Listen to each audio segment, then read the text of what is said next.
RSSന്റെ ഹെഡ്ക്വാർട്ടേഴ്സാണ് നാഗ്പൂർ. അവിടെ ശരിക്കും സംഘ് പരിവാറിന് ഭയങ്കര സ്ട്രോങ് ഹോൾഡ് ഏറിയാണ് ഈ പറയുന്ന സ്ഥലം. അവർ ഈ വില്ലേജുകളെല്ലാം കയറി അടിച്ച് നശിപ്പിക്കത്തില്ലേ?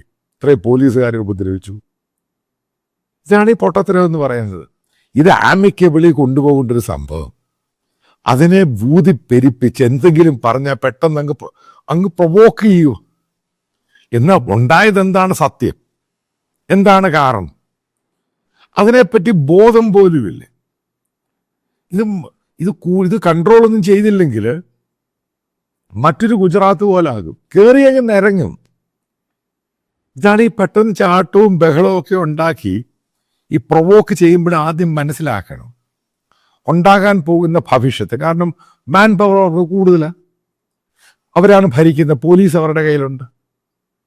ഉറപ്പായിട്ടും ഇത്ര വൺ സൈഡായിട്ട് വാഹനങ്ങളും മറ്റുള്ള സ്ത്രീകളെയും ആ വില്ലേജ് അവിടെ വാഹനങ്ങൾ അടിച്ചു പൊട്ടിക്കുന്നു, അവർ വണ്ടികൾ അടിച്ചു പൊട്ടിക്കുന്നു, ആ വില്ലേജുകളിൽ കയറി നശിപ്പിക്കാൻ ശ്രമിക്കുന്നു. നിങ്ങൾ ഉദ്ദേശിക്കുന്നുണ്ടോ അവർ തിരിച്ചടിക്കത്തില്ലെന്ന്? ഇതെപ്പോഴും ഇന്ത്യയിലെ ഈ പറയുന്ന മുസ്ലിം മൈനോറിറ്റിക്ക് ഉണ്ടാകുന്നൊരു പ്രശ്നമാണ്. പെട്ടെന്ന് ആവേശത്തിൻ്റെ പേരിൽ റാലി നടത്തി പ്രശ്നമുണ്ടായി, അവിടെ കയറി ബഹളമുണ്ടായി, എന്തെങ്കിലും വിളിച്ച് പറഞ്ഞു ചെയ്തു. തിരിച്ച് പറ്റും സുനാമി പോലെ കയറി അങ്ങ് അടിക്കും, എല്ലാം കൂടെ ചത്തവിടെ കിടക്കും. ഇതാണ് ഡൽഹിയിലുണ്ടായത്.